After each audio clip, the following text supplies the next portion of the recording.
What's up, everybody? I'm Blessed and Free. Welcome back to another episode of DOC TV. So I'm sure some of you guys might recognize this guy. He has a YouTube channel. What you got, man? You're at like over 100,000 subscribers, right? Yeah, I think we just surpassed 106,000. Okay, well that's what's up, man. So congrats on that. And so I know you've been to prison.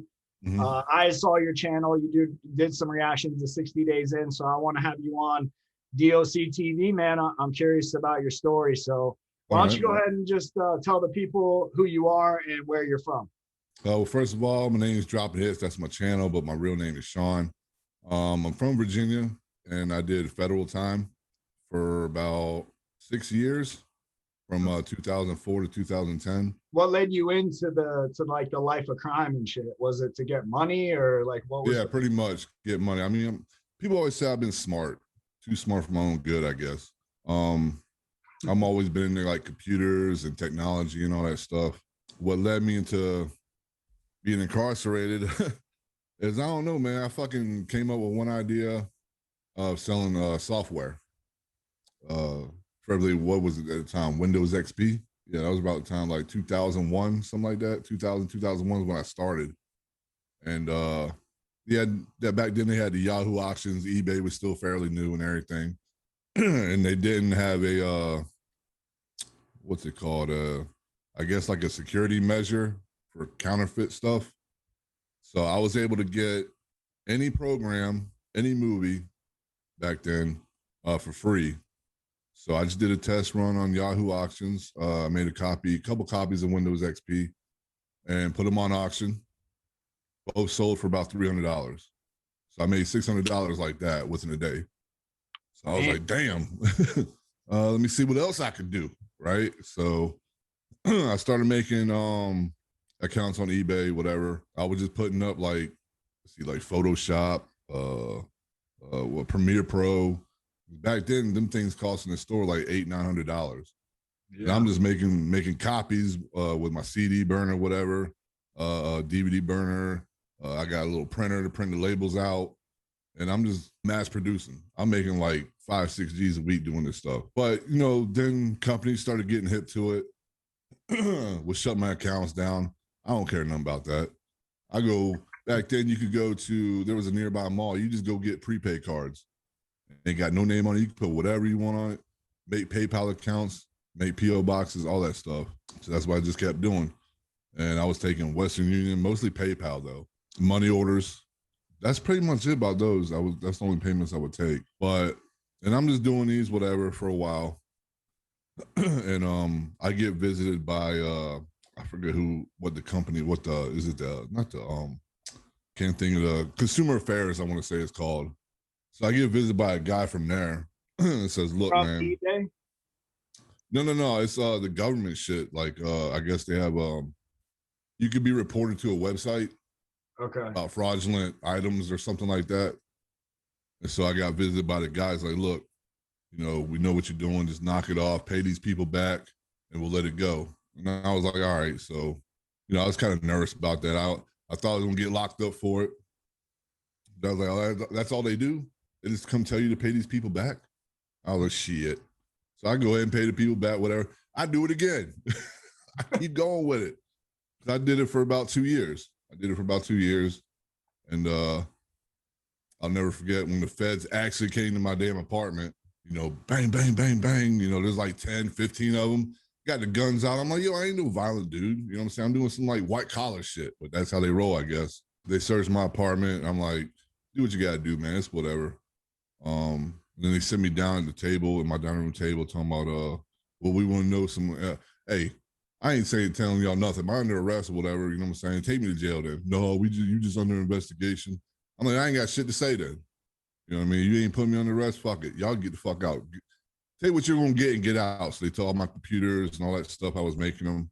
Since I was being under investigation, they kept a close eye on me, I want to say. So I laid low for a little while. I mean, the money was too good, man. Following you? Like, what do you mean close eye? Like, you could just feel they the agent in charge of the investigation would call me every now and then. Hey, man, you doing all right, man? You know, we still on you and everything. You know, don't be doing that shit. I'm like, all right, whatever. See, I don't know nothing about the feds back then. I didn't know it took them. Either, so this is I heard they're grimy as fuck though. Yeah. And I didn't know it took months, maybe years for them to do an investigation to put everything together. So I'm thinking I'm off the hook. They just, just making sure I ain't doing it. They took all my stuff. You know what I mean? What else is there to do? I'm just lucky I didn't go to jail for it. You know what I mean? That's what I'm thinking. Yeah, they give you rope to hang yourself, bro. Yeah, and that's exactly what they did. Like, watch it, bro. All right, and that's exactly what they did. Yeah. Because I was trying to work regular jobs, man. I was just too used to the money, though. I'm young, I'm greedy, whatever. I love spending that money. I'm going out buying flashy things, whatever, going out every night partying. But that's what people don't get, man. It's like selling drugs. When you like what you're doing, man, when you make $600 in one hit, yeah. And then people are like, and then you got, you almost got caught and you're like, I need to chill. But then you look at like, wait, I'm gonna go work 80 hours to make what I made in 30 minutes. And then that's where that tug of war, man. At least for me, that's how it was. So yeah. So the detective's calling you basically to tell you like, hey, motherfucker, we're still here. And so that's basically we're watching you. So I'm laying low, doing what I'm supposed to do. But like I said, the money was too good. So I started doing it again, went and got me another computer from like Rent-A-Center, whatever. And started doing it again. Went and got the prepaid cards, making more accounts. But this time I just don't care. I'm not refunding people. I'm just getting how much I can get, and that's it. So I got finally indicted. I'm trying to remember when. I don't know. It's towards the end of 2003. I got indicted. They finally came with the indictment, saying, "Hey, you're going to jail now." Whatever. So I get locked up. Most major cities, they got like a federal holding detention center or whatever. They don't have that here in Virginia. They make contracts with different jails around and just hold you there on certain floors. So I'm there. I went to Portsmouth. Yeah, the first time it was in Portsmouth. And like I said, I still don't know nothing about the feds. I know that I'm thinking I'm gonna get out on bond. So what can my bond be? I ain't really got no criminal history like talking about. Is this your first time ever going to jail? No. Okay. No. I've been locked up as juvenile like a lot. So you're well aware of like the system and how shit works in there. Yeah. Okay. Just not how the feds work. Right. Yeah, exactly. So I finally go in for my bond hearing, but everybody before I go to court, everybody like, nah, the feds don't give out no bonds, man. So don't even try that. And I was like, well, whatever. I'm just going. I got to go. They're saying there's a bond hearing, so I'm going. So they say, yeah, you go ahead and get a bond. It ain't 10%, it's 15%. And you got to wear an ankle monitor, house arrest, whatever.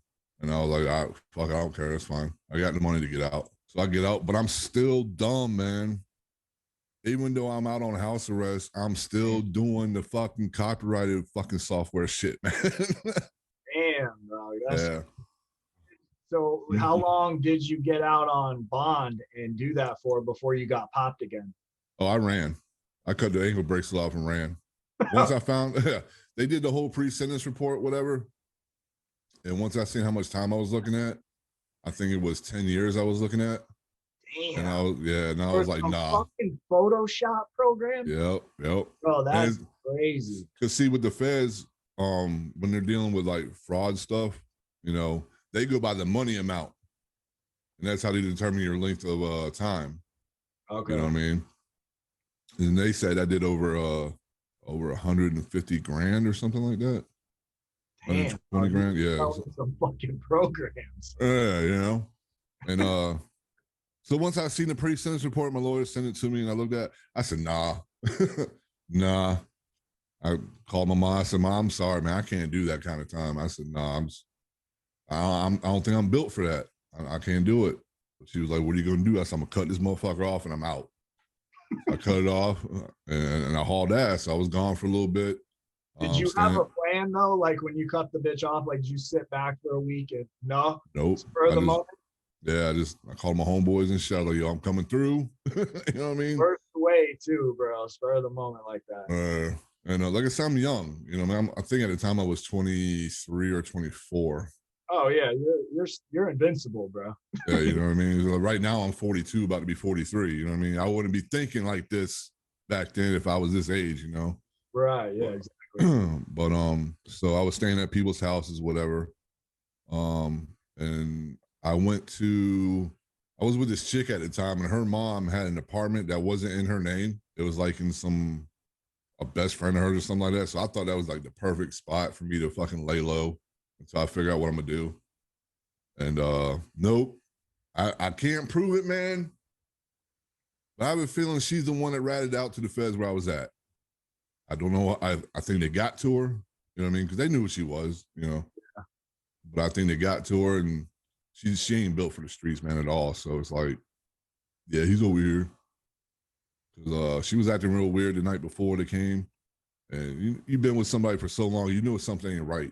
Yeah, you feel the vibe, man. Yeah. And so yeah, next morning they banging on the door like 7 in the morning, banging on the back window, the fucking front door. I'm like, fuck, man. And I was like, fuck, ain't nothing I could do. So they got me. How long did you end up getting for all the eBay fraud shit? Well, I forgot what case law it was that passed right before my sentencing, but it actually turned my time into half. I can't think of the law now. But I went from, it was actually 8 years, not 10, my bad. And I ended up doing like 4 and like 3 months. I want to say 4 years and 3 months.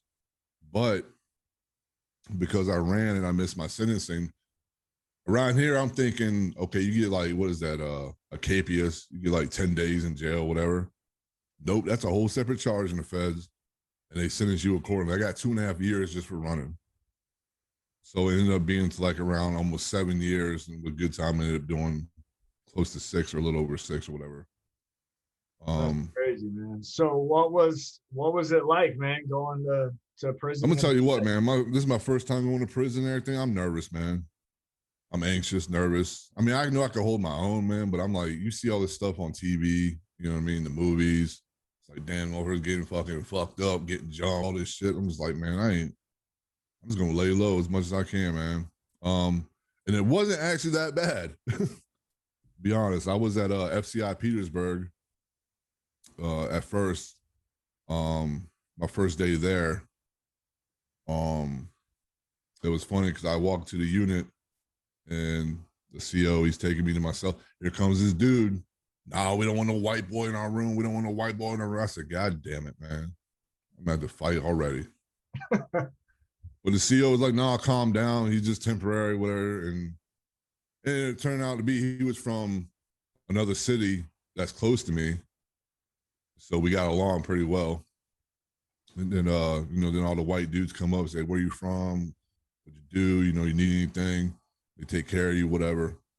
I was like, yeah. And introduced me to store, man. You know, they run stores up in there. And then it turns out that I started doing drawings, whatever, for people. And my cellie was like, I'm in another room by this time. And he's like, man, you should start thinking about doing tattoos and stuff, man. You make some money up in here.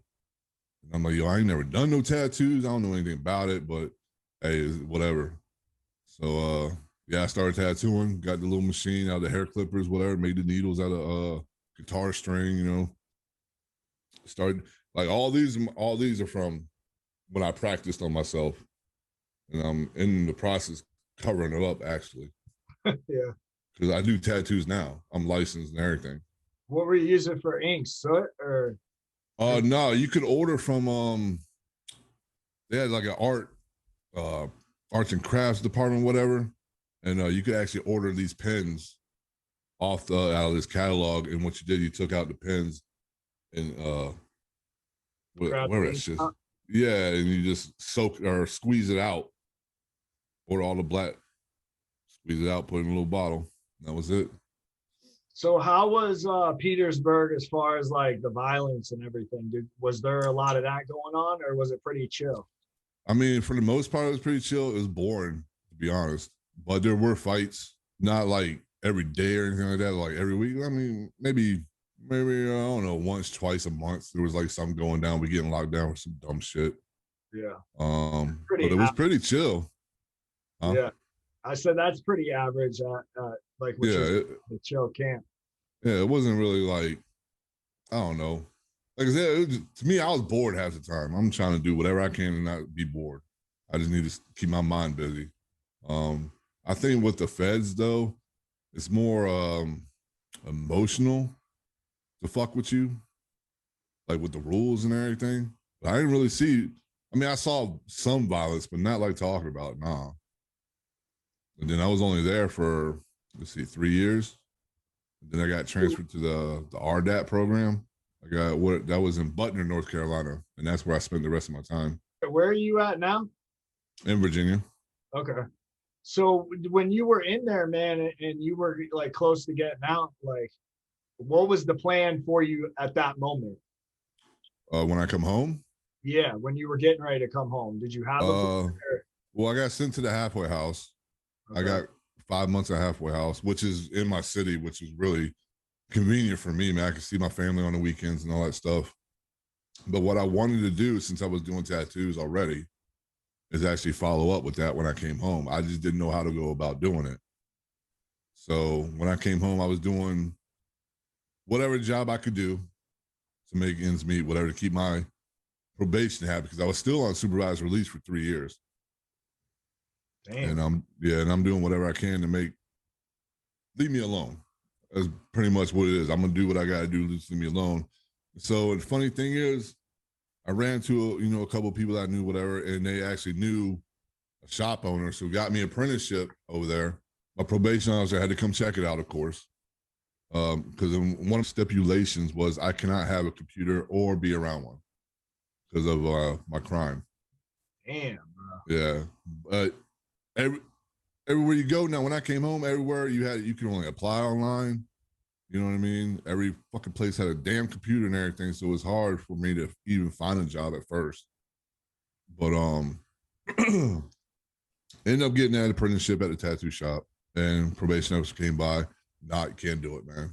I was like, why not? You got a computer right there. I don't run the computer though. I'm nowhere near it. I don't touch it. I do tattoos. Like, nah, if it's in the office building wherever I'm at, can't do it.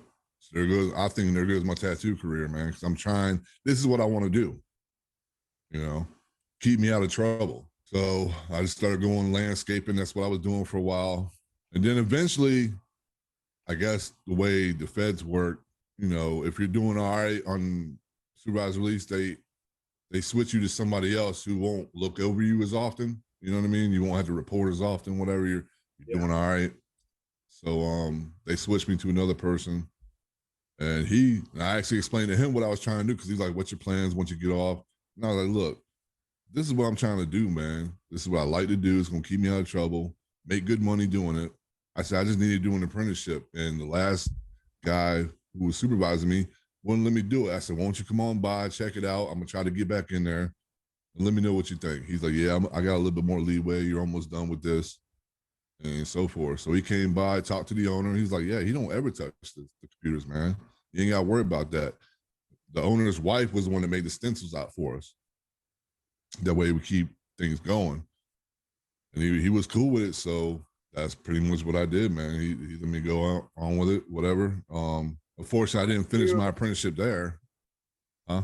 How did you get into like the YouTube and all that? Like when did that start? Well, shop I was doing my apprenticeship at, he actually closed down. So I didn't finish my apprenticeship. So I was trying to go somewhere else. Went to another shop because one of the lady who owns the shop I went to, her boyfriend was a bondsman and started seeing my work on all the people he was bonding out. Like, I want him at my shop. So I ended up going to that shop, did my apprenticeship, and I'm doing my thing, whatever. And this is about the time 60 Days In comes on. I think it was the first season. That might have been like 2016, 2017. So I'm into that because, I like jail stuff, whatever. And then, but doesn't come across to me until season 5 came on. And I'm like, I just come up with that. I don't know, man. I just be coming up with these ideas, you know what I'm saying?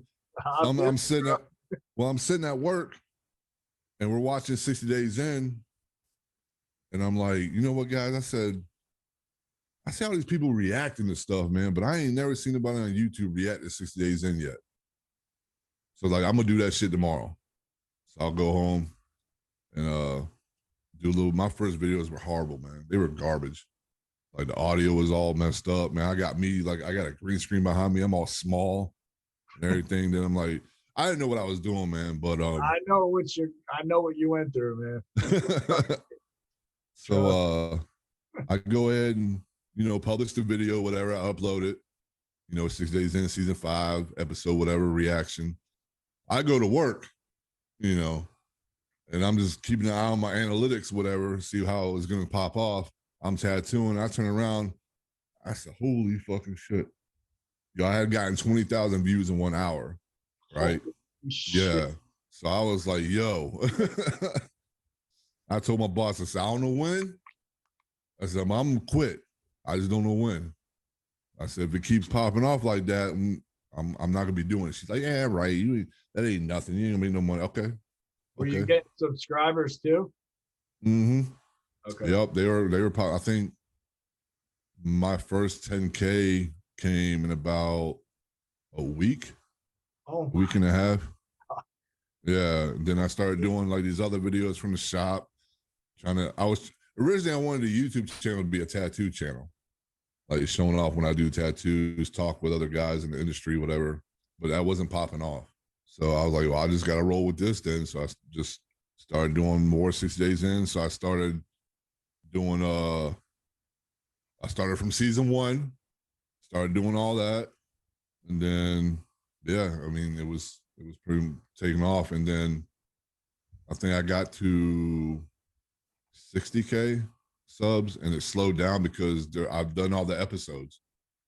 So I started trying to do other stuff like behind bars or anything that was like jail, like live PD, whatever. I was still getting the views, just not as much as 60 days in. And when season 6 came out last year, shot right up again. I passed 100K within, I want to say 2 weeks. Damn, so you're just like, man, come on, 60 days. That's why I'm hoping it comes back on. I'm like, damn. I'm like, I still got my channel. It's still going good, but I actually hurt my channel when I took a break last year. I took a break for like, I want to say 5 months. Yeah, that'll fuck your analytics up. Yeah, and I guess YouTube figured I wasn't doing them no more. So instead of getting the usual, I don't know, 50 to 60K views a video, even though it's not 60 days in, I'm barely getting 8 to 9K views now, which is fine. I just don't want my channel to die, Yeah, no, I feel you, bro. It's a constant, like, what's next? You know what I mean? Yeah. And I think a lot of it had to do too with the algorithm change. It changed last year. So they're like doing what I'm finding that works for me is doing good ass thumbnails. So how do the people find you on YouTube, man? What's your channel? And I'll link it in the description. Why don't you go ahead and tell them how to find you? Pretty much just type in Dropping Hits, DROPNHITZ. It should come right up. All right, man. Well, I appreciate you coming on the channel and sharing your story. If you guys are watching, go ahead and check out his channel, subscribe, check out his videos. And if you haven't, subscribed to this channel, and don't forget to turn your post notifications on all. So every time I drop an episode, you can hear it first. And with that, it's DOC TV, and we're out.